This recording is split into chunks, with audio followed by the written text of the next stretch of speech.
Olá, amigo telespectador da rede de TV Mais TV Arte HD. Começa agora mais um plantão de notícias e você fica por dentro de tudo o que aconteceu no Brasil, no mundo e principalmente aqui na nossa região. E começamos agora com uma notícia que chega à redação nesse momento, uma correria dentro do shopping da Tijuca na noite desta quarta-feira. Um segurança foi baleado depois de uma tentativa de assalto. Ex-vereador Gabriel Monteiro, cassado pela Câmara Municipal do Rio, tem o registro de candidatura indeferido pela Justiça Eleitoral. IBGE divulga o primeiro balanço do censo de 2022. Polícia Rodoviária Federal apreende 6 toneladas de maconha em carreta. Polícia prende grupo que movimentou 1,8 milhão com golpe de motoboy no Distrito Federal e Rio de Janeiro. Hospital faz o primeiro transplante ósseo pelo SUS.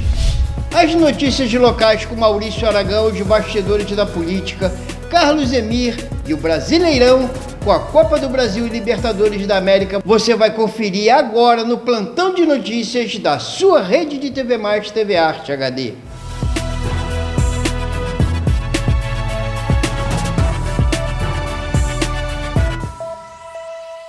Bandidos tentaram assaltar uma joalheria no shopping Tijuca. Na fuga, houve troca de tiros e um vigilante foi baleado de raspão. Segundo relatos postados por testemunha nas redes sociais, os criminosos tentaram assaltar uma joalheria por volta das 20 horas e 22 minutos. Ao perceber a ação dos bandidos, os seguranças reagiram à ação. Segundo o Corpo de Bombeiros, os agentes foram acionados às 20 horas e 39 minutos para atender uma ocorrência na Avenida Maracanã, número 987, endereço do shopping. Ainda, de acordo com a corporação, um homem foi baleado e encaminhado para o Hospital Municipal Souza Aguiar, no centro do Rio de Janeiro. E o ex-vereador Gabriel Monteiro tem o seu registro de candidatura a deputado federal indeferido pela Justiça Eleitoral. A decisão saiu nesta quarta-feira, que também determinou a devolução das doações de campanha. Os desembargadores do Tribunal Regional Eleitoral do Rio de Janeiro, TRE-RJ, decidiram por 6 votos a 1, na tarde de quarta-feira, dia 31, que a candidatura do ex-vereador, do youtuber Gabriel Monteiro, do PL, ao cargo de deputado federal, não deve seguir adiante. Também foi concedida a tutela antecipada para o pedido do Ministério Público Eleitoral para que o Gabriel Monteiro, candidato, devolva as doações que recebeu para a campanha.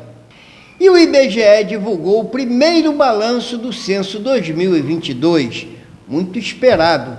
O Instituto Brasileiro de Geografia e Estatística, o IBGE, divulgou o primeiro balanço do censo de 2022, que começou a ser realizado em 1º de agosto.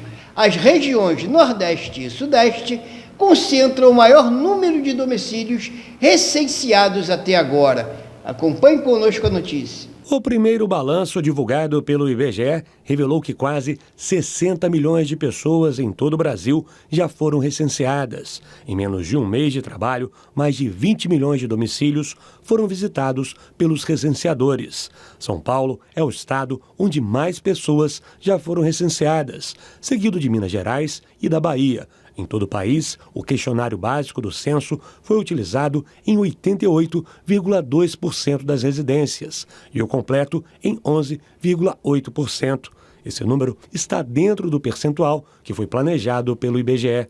99,7% dos questionários foram respondidos de forma presencial, que é a mais recomendada pelo Instituto. Entre as pessoas que já foram recenseadas estão cerca de 450 mil indígenas e quase 387 mil quilombolas.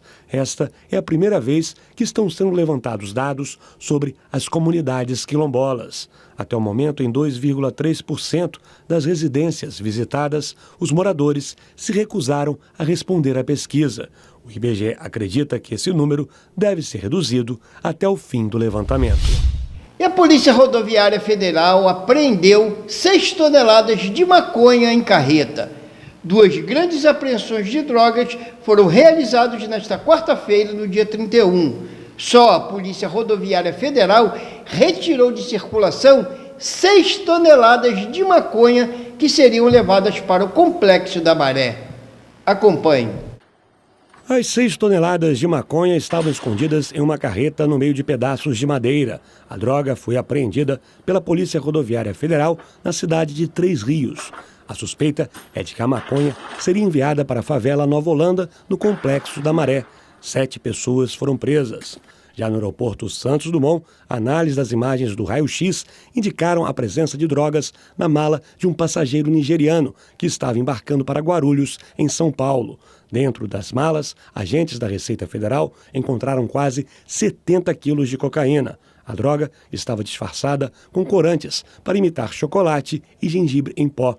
A cocaína seria levada para a África. A carreta apreendida pela PRF por tráfico de drogas teve dificuldade para fazer uma manobra na zona portuária e ficou atravessada nos trilhos do VLT. 6 toneladas de maconha que estavam no veículo foram removidas. Em outra ação, a polícia prende o grupo que movimentou 1,8 milhão com o golpe do motoboy no Distrito Federal e simultaneamente no Rio de Janeiro. A Polícia Civil do Distrito Federal e a Polícia Civil do Estado do Rio de Janeiro cumpriram 4 mandados de prisão preventiva e 6 de busca e apreensão contra integrantes de uma associação criminosa interestadual que praticava o chamado golpe do motoboy. Confira. As ordens judiciais foram cumpridas na cidade do Rio de Janeiro e também na região dos Lagos. As investigações começaram após uma moradora do Lago Sul, de 82 anos, ter sido vítima do golpe com um prejuízo de R$15 mil. Pelo menos 4 pessoas aqui do DF foram enganadas e perderam juntas R$200 mil. O golpe tem como característica manipular a vítima para que ela forneça dados bancários confidenciais. Os criminosos se passam por funcionários da Central de Segurança do banco e informam que o cartão foi clonado. Depois o motoboy vai até a casa da vítima, normalmente uma pessoa já de idade avançada, e pegam o cartão, alegando que será feita uma perícia. Com a senha e o cartão na mão, eles fazem compras em máquinas cadastradas com o CNPJ de empresas de fachada. Os integrantes dessa associação criminosa são do Rio de Janeiro e movimentaram mais de R$1.800.000 em apenas 8 meses. E um hospital faz o primeiro transplante ósseo pelo SUS. O Hospital Otávio de Freitas, no Recife, realizou o primeiro transplante ósseo feito na rede pública de saúde de Pernambuco. Acompanhe a matéria. Primeiro transplante ósseo feito na rede pública de saúde é realizado em Pernambuco. O procedimento foi feito pela equipe de traumatologia e ortopedia aqui do Hospital Otávio de Freitas. Nilza mora em Petrolina e há 20 anos precisou colocar uma prótese no quadril depois de uma infecção. Foi feita uma cirurgia e essa cirurgia ela foi rejeitada, né? Tipo assim, infeccionou e aí veio a outra cirurgia. Aí eu fiquei mais ou menos 7 anos com a prótese. E numa queda, ela chegou a afogar. Ela foi a paciente escolhida para fazer a primeira cirurgia de transplante ósseo da rede pública de saúde do estado. E a emoção, ao imaginar a vida depois da cirurgia, tomou conta. E eu estou muito grata, estou muito feliz, chorando, né? Mas feliz, muito feliz por ele ter feito essa cirurgia em mim. Uma cirurgia muito cara, né? Um transplante de osso bem de longe, né? E agora só para frente, agora só botar nova vida, né? É uma nova vida que eu vou ter. A cirurgia de Nilza só foi possível graças a uma parceria entre a Central de Transplantes de Pernambuco e o Instituto Nacional de Traumatologia e Ortopedia. Na rede estadual, é o primeiro que a gente faz.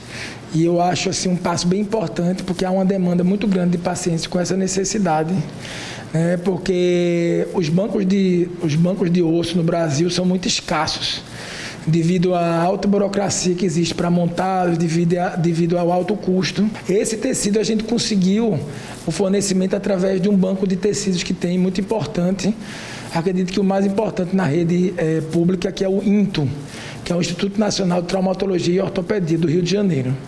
Então foi feita uma solicitação e nós conseguimos, assim, estamos em etapa ainda de credenciamento para o uso de enxerto, mas aí conseguimos excepcionalmente a liberação para esse caso específico dessa paciente. Nós vamos agora a um breve intervalo e voltamos em instantes.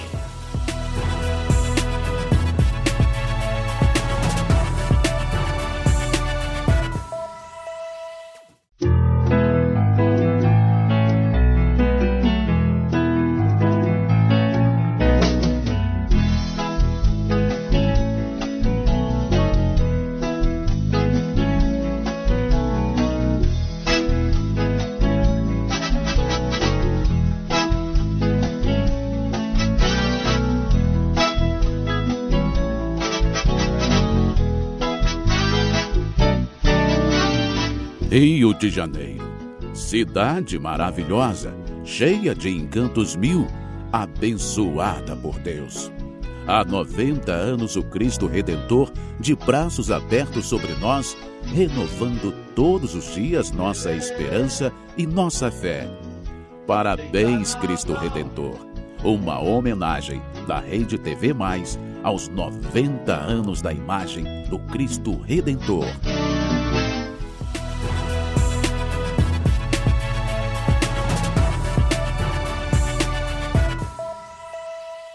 Já de volta para o nosso telejornal, você acompanha agora nesse segundo bloco as notícias com Maurício Aragão e os bastidores da notícia com Carlos Emir Laranjeira, comentando os abusos do Supremo Poder no país que ultrapassam os limites constitucionais.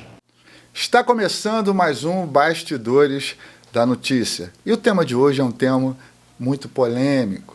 Os abusos autoritários da Suprema Corte, os abusos inconstitucionais que estão acontecendo no Brasil, a insegurança jurídica que causa esses abusos.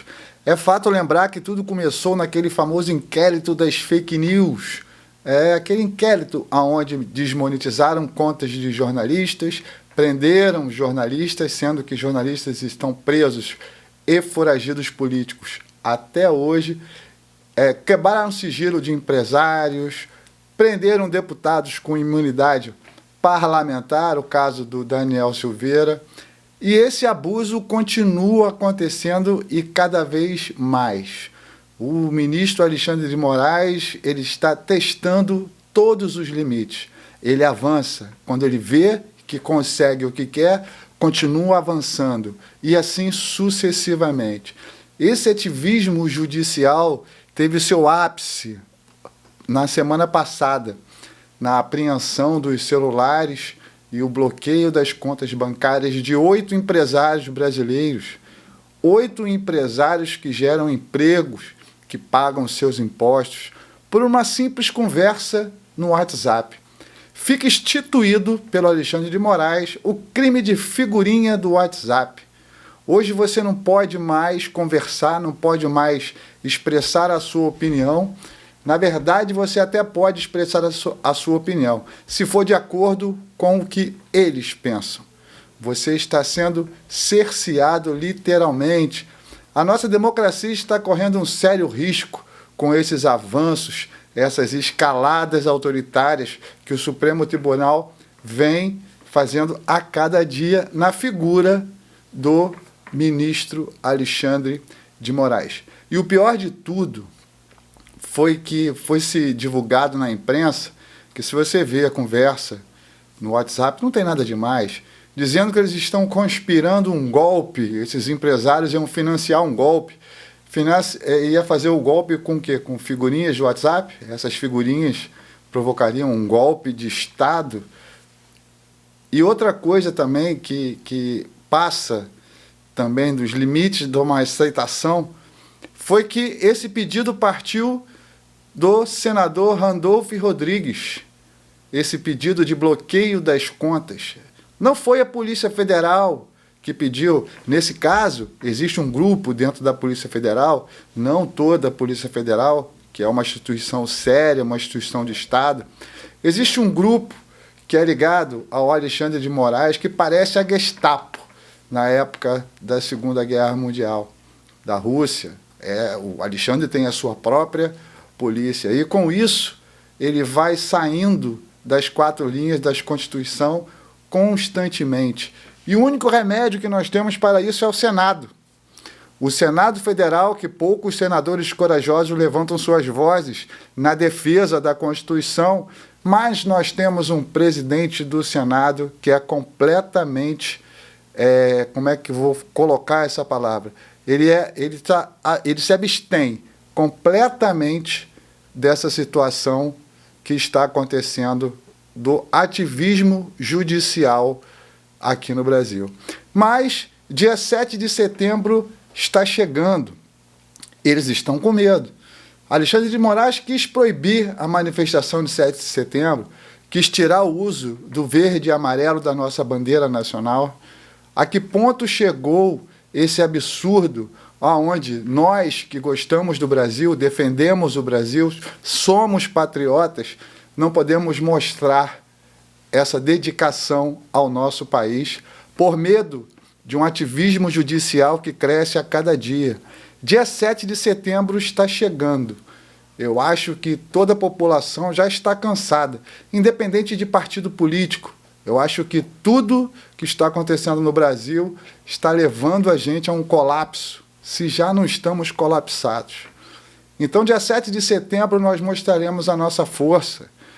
O povo brasileiro vai mostrar que quem comanda o país somos nós, brasileiros. Carlos Emílio Laranjeira, para a Rede TV+, TV Arte HD. E vocês vão acompanhar agora as notícias locais com o jornalista Maurício Aragão. Rio das Ostras dá andamento em projeto de vídeo monitoramento. E os eventos movimentam as cidades. Festa do Aipim em Guapimirim e a do chocolate em Teresópolis. Meu amigo Antônio Alexandre, a gente fala das cidades, começando com o projeto de vídeo monitoramento de Rio das Ostras. A Guarda Civil Municipal e técnicos da empresa responsável pela instalação do sistema estiveram percorrendo a rodovia Amaral Peixoto e outros pontos estratégicos, e o trabalho prosseguirá durante esses primeiros dias de setembro para a marcação dos locais que vão receber os postes e as câmeras de vídeo. Os equipamentos têm uma plataforma de inteligência que realiza a análise comportamental das placas de veículos que circulam com frequência pela cidade e também reconhecimento facial. A previsão é de que até novembro deste ano sejam instaladas cerca de 250 câmeras em diferentes locais. O objetivo é que até o final do ano, para a instalação em completo do serviço, estejam em atividade 458 equipamentos.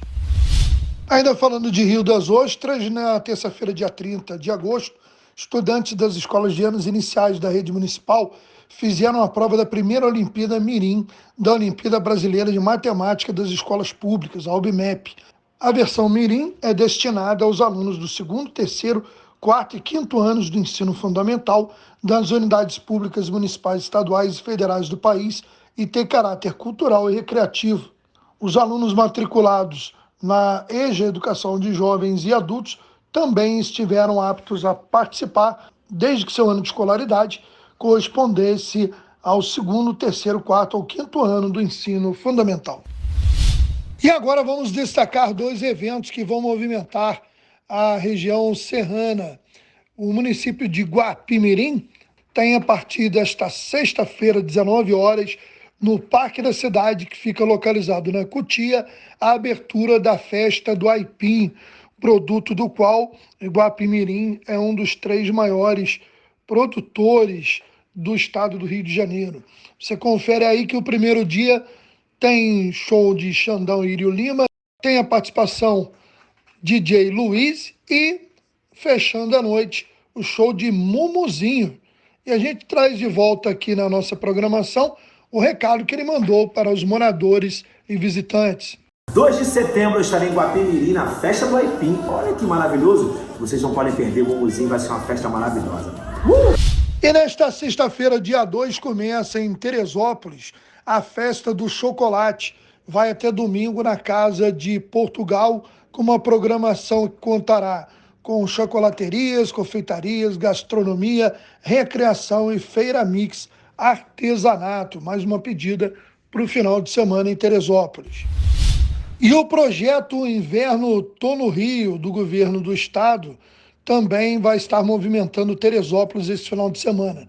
Começa nesta quinta, dia 1º, às 19 horas, com o Ahu Abbas, prossegue sexta com Ultravolts, também no mesmo horário. Sábado, às 16 horas, tem Caroline Rezende, e no domingo também, às 16 horas, tem Tia May Band.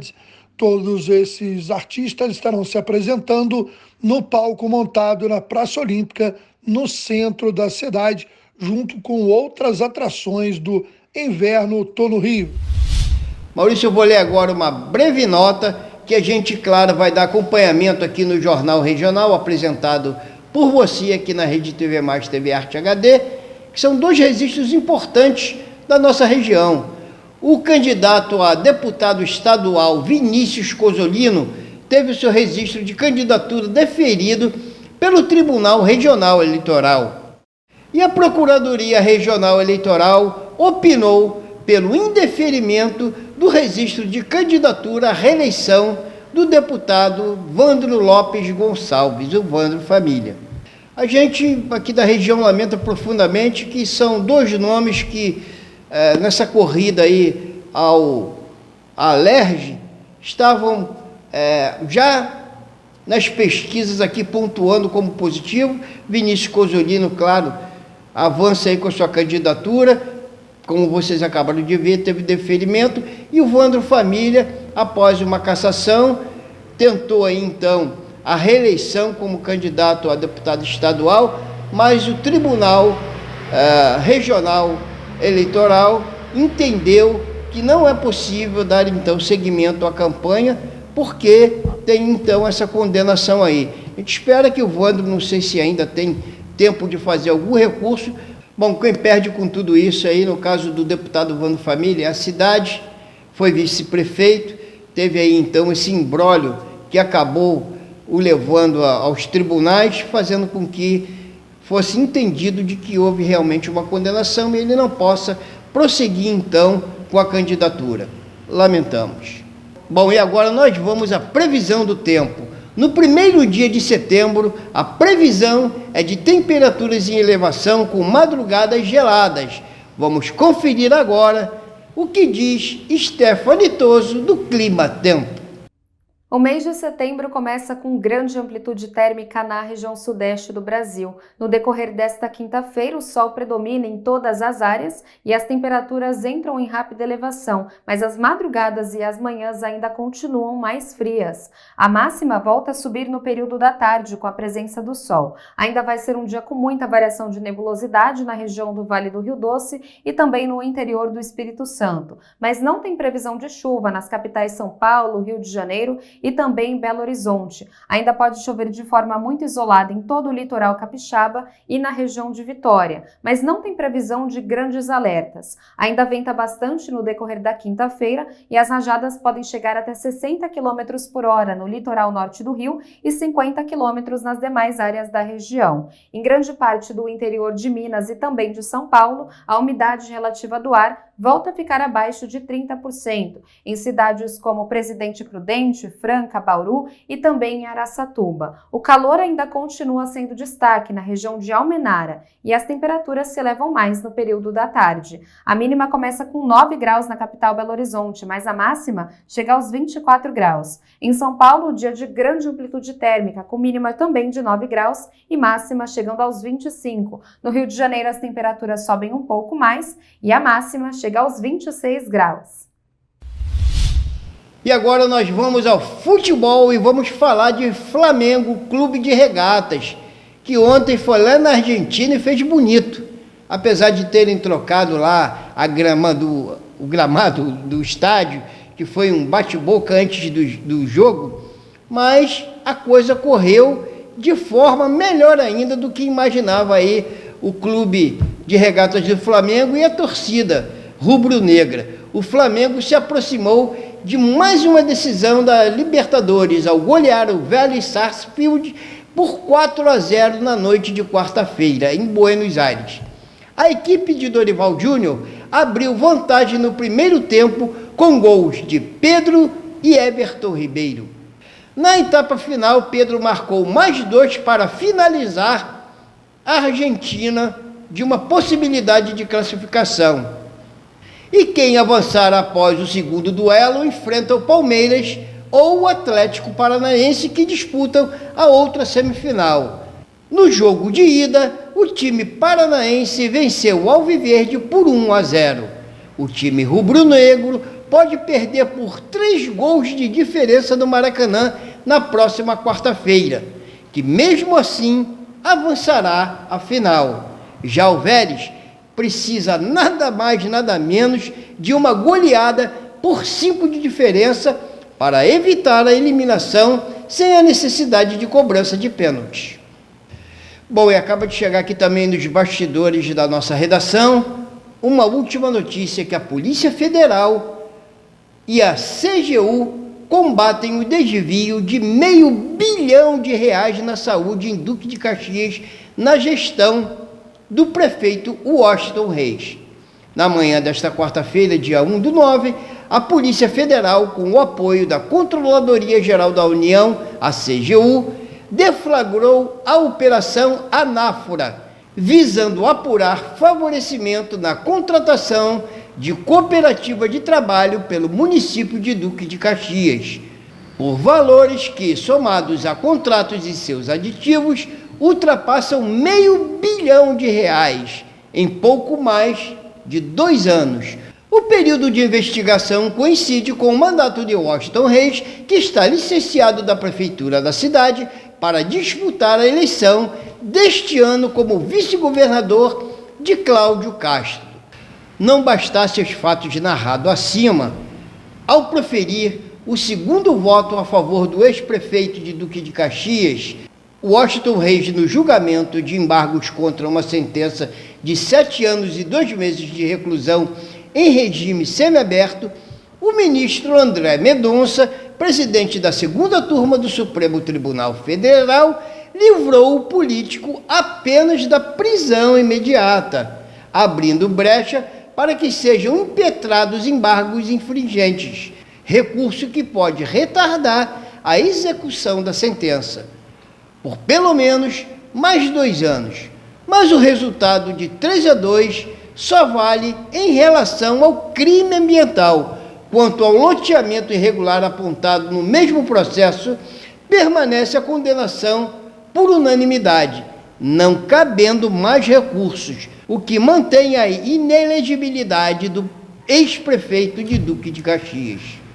Bom, gente, vale ressaltar que Washington Reis foi condenado por crime ambiental em dezembro de 2016 e, desde então, vem protelando a execução da sentença através da estratégia de vários recursos.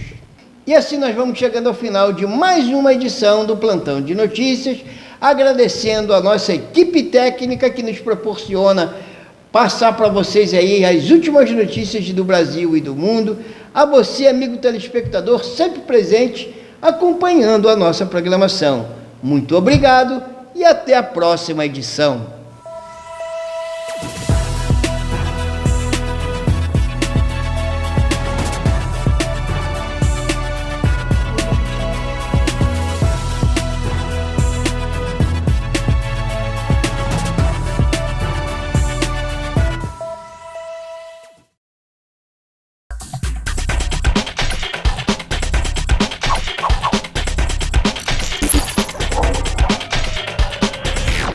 Parafuso a menos, não precisa preocupar. Na Casa dos Parafusos você vai encontrar muito mais variedade pra tudo que precisar. Casa dos Parafusos tem quase tudo. Tá esperando o quê? Vem pra Casa dos Parafusos. Avenida Dedo de Deus, 229, Loja 1, Centro de Guapimirim. Telefone 2632-4836. Casa dos Parafusos.